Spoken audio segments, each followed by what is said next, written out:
Usually, when I start a project, this is kind of what it looks like. I end up having a tray full of parts and I don't know, it sits there for months and months at a time. And usually I just push it to the side and never get to it. Let's see if anyone could tell me what kind of car this is, huh? Yeah, and there are some rare occasions that I actually pull these trays back out and I get the car working again. Yeah. This project has been here for months, guys. Way longer than I wanted. I was at the point that I was going to take this thing apart and just start collecting all the pieces that I needed for future projects, you know? There's still a bunch of things that I can keep. But I figured out what was wrong with this thing, and it was this, the rear differential. I couldn't get the outdrive cup to mesh good with this, and I just gave up at that point. Well, as a good mechanic, I can't really just give up on a project, so we made this thing front wheel drive. Let me open her up and show you what I did. So the main goal of this car wasn't to make it run perfect. It was to make it run. I didn't want scrap parts anymore. If I have a toy and a chassis, it's gonna work.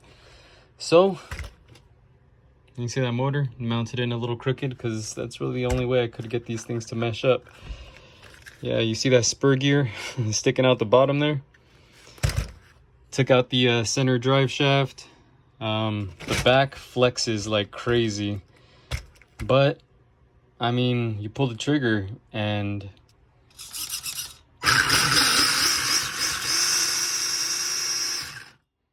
it works. And it took the guts out of the old Typhon, or maybe the Granite, not sure which one, but threw it in this thing, and it kind of worked out. Not sure if I'm gonna keep them in here. Let's take the car outside and see how it drives first.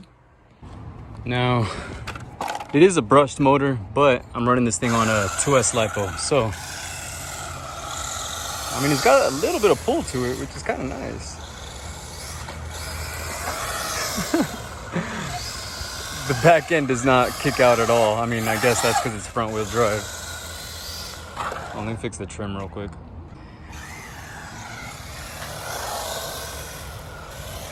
Can't get that trim to go. Oh, well, that's why I can't get the trim to go straight. These wheels are pointing two different directions.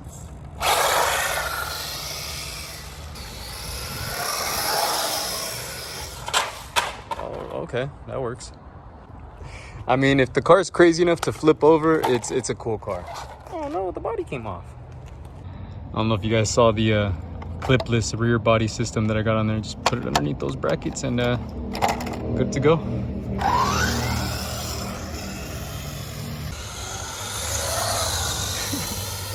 I didn't think this thing would actually work, and I mean, it drives well too.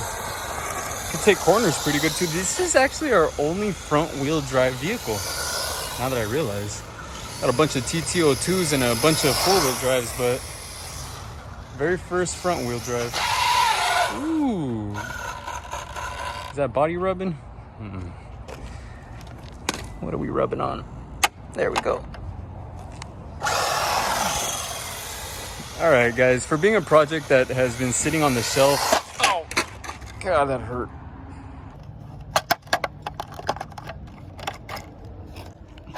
Like I was saying, for being a project that's been sitting on the shelf for months at a time, I'm actually really happy that we got this thing working and gears aren't grinding.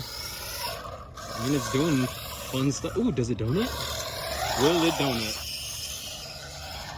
Spoke too soon. Spoke too soon, the gears are grinding. Alright, it won't donut. Well, I think the battery might be dying on me. Either that or the spur came loose.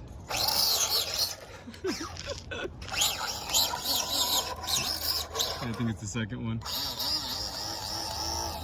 Alright, it worked out for like 5 minutes. Alright. For as close as you were being to becoming scrap parts, you actually became something fun for a bit. Alright, I'm gonna try and fix you again. Kind of goes to show that nothing's really broken, right? You can fix everything.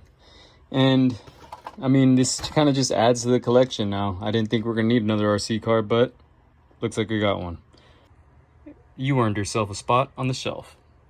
Maybe we'll make this thing brushless next time. But next week. Till then, guys. See ya.